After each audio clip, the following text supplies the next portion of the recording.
Sidón era una ciudad luminosa y próspera. En aquel tiempo sumaba casi 50.000 habitantes, todos paganos. La vida giraba en torno a sus dos puertos, uno al norte, bien resguardado de los vientos, y el segundo, llamado egipcio, al sur. Las casas, de piedra blanca y madera, vivían en desorden pero en paz. Conté un centenar de tiendas especializadas en dulces. Los había romanos, egipcios, chipriotas, judíos y etruscos. Felipe daba saltos de alegría. Bartolomé nos proporcionó una lección de historia. La ciudad fue fundada 4000 años atrás sobre un montículo y frente a una isla. Poco a poco ganaron la batalla al mar y crearon los dos puertos mencionados. La riqueza de sus industrias de vidrio, de las tintorerías y, sobre todo, de los astilleros provocó la codicia de sus vecinos. Y en el año 352 antes de nuestra era, Artajerjes III la cercó. Pero los sidonios, lejos de entregarse, incendiaron su ciudad, ocasionando la muerte de 40.000 paisanos. Después llegó Alejandro Magno, y, según el oso de Caná, sucedió algo asombroso. Después de meses de asedio, Sidón no se rendía. Entonces, explicó en uno de los paseos, aparecieron en el cielo dos enormes y brillantes escudos volantes. Jesús y los íntimos escuchaban absortos. ¿Sabéis qué pasó?, continuó Bartolomé. Nadie lo sabía. Genial. Los escudos lanzaron un rayo contra las murallas, y abrieron un enorme boquete. Por allí entró Alejandro y conquistó la ciudad. El asombro fue general, sobre todo el mío. Los hechos narrados por el oso no sucedieron en Sidón. Se registraron en Tiro, más al sur, y en el año 332 a.C.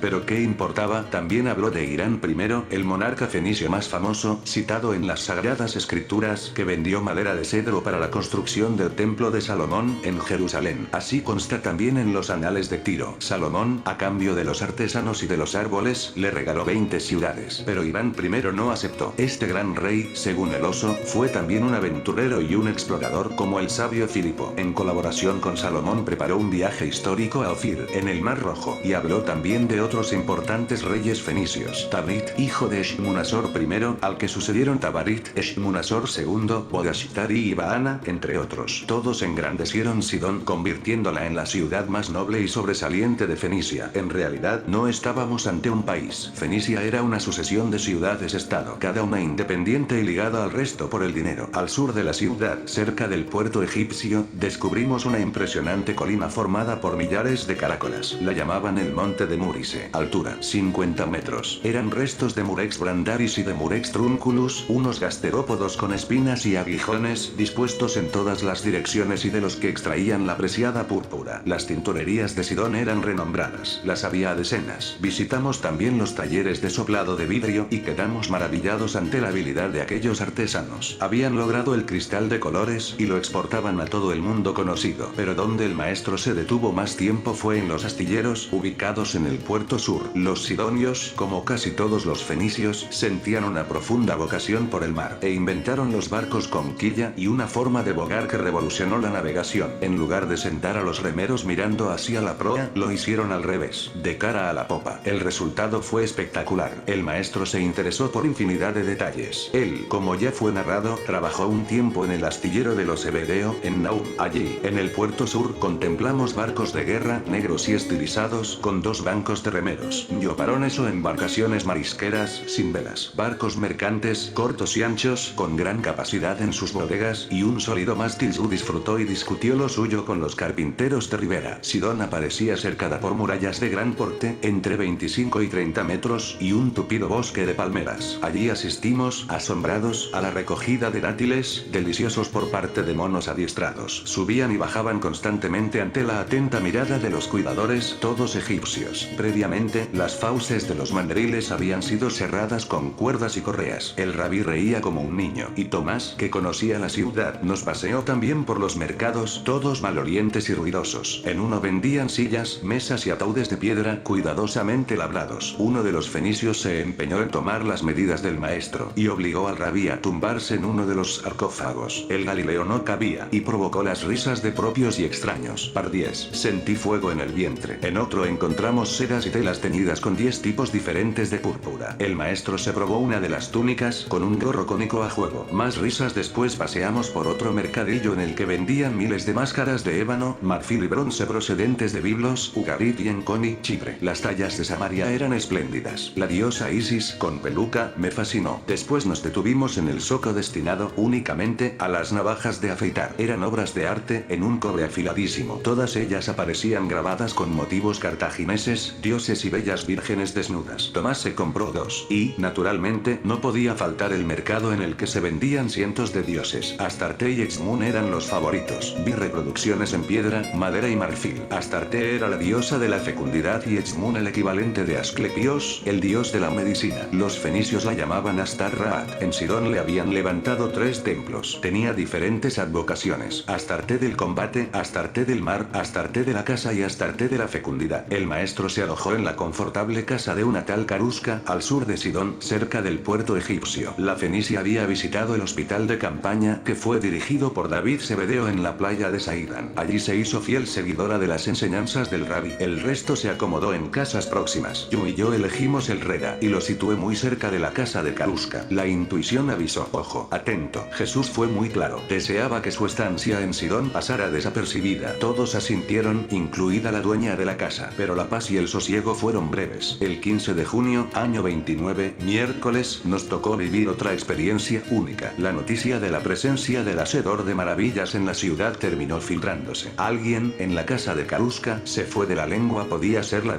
4 de la tarde. El sol daría el portazo habitual a las 18 horas y 34 minutos. El maestro se encontraba en el interior de la vivienda. Yo me hallaba en el carro, conversando con el chino, y, de pronto, escuchamos voces. Saltamos del Reda y nos aproximamos a la puerta de la casa. Allí estaba la Aba. Discutían con una mujer de unos 40 años, encorvada y llorosa. Llevaba de la mano a una niña de unos 10 años. La mujer, de origen sirio, no hablaba griego, y Pedro buscó a uno de los siervos de la casa para que hiciera de intérprete. La siria se había enterado de la presencia del rabí de Galilea en Sidón y necesitaba que curase a su pequeña Yo. Así se llamaba la niña. Los Zebedeo y Pedro, de buenas maneras, le hicieron ver que Jesús estaba descansando y que no debía ser molestado. Pero la mujer insistió e insistió. Para Norana, esta era la gracia de la madre. Yo estaba poseída por un demonio. Llegaron otros discípulos y asistieron, en silencio, al pulso entre Pedro y la siria. Aguardaremos, explicó la mujer, hasta que el maestro termine su descanso. Y Pedro empezó a perder la paciencia. No había forma de hacer entender a la mujer que el Galileo no deseaba visitas. E intervinieron los gemelos. El resultado fue el mismo. No me moveré de aquí, desafió Norana. Los íntimos parlamentaron entre ellos qué podían hacer, y Pedro ordenó al traductor que trasladara a la incombustible siria. Mujer, entiéndelo, el maestro está cansado de tanta curación y de tanta enseñanza. Y siguió inventando. Está en Sidón para descansar, por favor, márchate. La respuesta fue inmediata: me iré cuando haya visto al rabí. E intervino Tomás. Mujer, no molestes. Norana no le dejó terminar. Sé que vuestro maestro puede curar a mi hija, pero ¿qué le ocurre a Yo? Se interesó el traductor. Y la madre, sin más, desnudó a la niña. Pedro retrocedió, espantado. El resto palideció. La pequeña carecía de brazos. Las manos partían prácticamente del tórax. Además, sufría convulsiones, posible epilepsia. Por eso la siria hablaba de posesión diabólica. Y Norana reprochó a Tomás y al resto de los íntimos. Sé de las sanaciones portentosas de Jesús y creo en él. Pero ¿qué pasa con vosotros? ¿Os dedicáis a despedir a los que buscan su misericordia? ¿Qué clase de discípulos sois? Tomás, avergonzado, se retiró. Y habló el celota. Mujer, eres pagana. No es justo que el maestro tome el pan reservado a los hijos de la casa favorita y se lo eche a los perros. Sentí rabia. Pero la mujer no se ofendió y replicó: sí, señor, te comprendo. Solo soy un perro a los ojos de los judíos, pero soy un perro creyente y estoy decidida a esperar. Si el rabí mira a mi hija, si solo la mira, ella quedará curada. Y aún tú, buen hombre, no te atreverías a quitar a los perros las migajas que caen de la mesa de los niños. Simón, el celota, enrojeció y bajó los ojos. Y coincidió. En esos momentos, Yo sufrió una crisis. Cayó al suelo, con los ojos en blanco. Todo su cuerpo temblaba y convulsionaba. Los discípulos retrocedieron. Y la madre gritó: ahí lo tenéis. Mi hija está poseída por un espíritu maléfico. Si vuestra necedad no os conmueve, sí conmoverá al rabí. Según me han dicho, el maestro ama a todos los hombres y mujeres, aunque sean paganos. El intérprete suraba. Y yo os digo, finalizó Norana, vosotros no sois dignos de ser sus discípulos. No me iré hasta que yo esté curada. Lógicamente, alarmados por los gritos, terminaron saliendo la dueña, los criados y, por supuesto, Jesús de Nazaret. La siria, no sé cómo, supo quién era el Galileo y se arrojó a sus pies, llorando y suplicando. La niña seguía en plena crisis, con la boca llena de espuma. El maestro, entonces, esquivó a Norana y, sin pérdida de tiempo, se arrodilló junto a la pequeña e hizo presa en la lengua, evitando así que la mordiera. Y la crisis, lentamente, fue remitiendo. Jesús, entonces, siempre de rodillas, abrazó a la niña y empezó a cantarle. Era una nana. Todos estábamos desconcertados. ¿Qué pudo transcurrir? Un un minuto, quizá ni eso, el sol se hallaba cerca del ocaso. Y, de pronto, el patio se volvió azul. Todo se iluminó con una luz vivísima y celeste. Me dejó ciego durante algunos segundos. Oí gritos. Después, al recuperar la visión, quedé perplejo. Pardiez. Yo continuaba entre los poderosos brazos del Galileo, pero tenía extremidades superiores. Tenía brazos. El lugar olía a mandarina, el perfume del amor y la ternura. No esperé.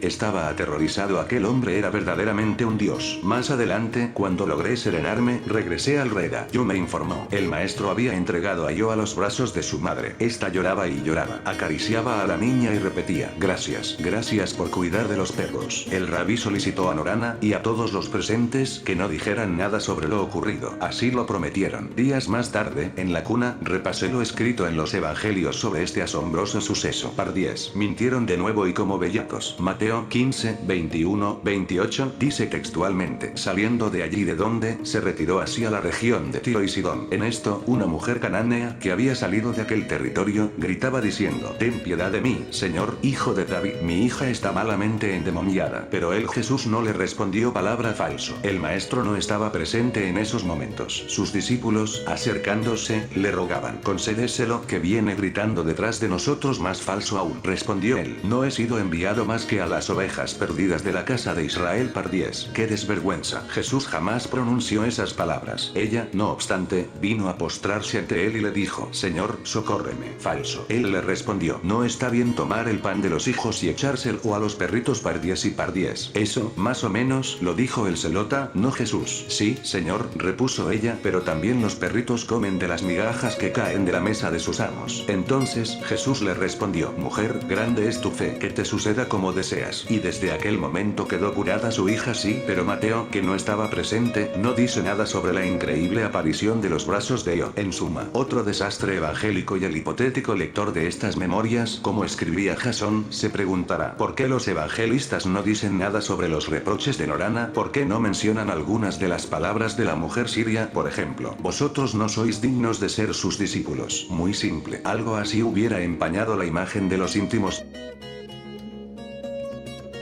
Te invito a suscribirte. Gracias.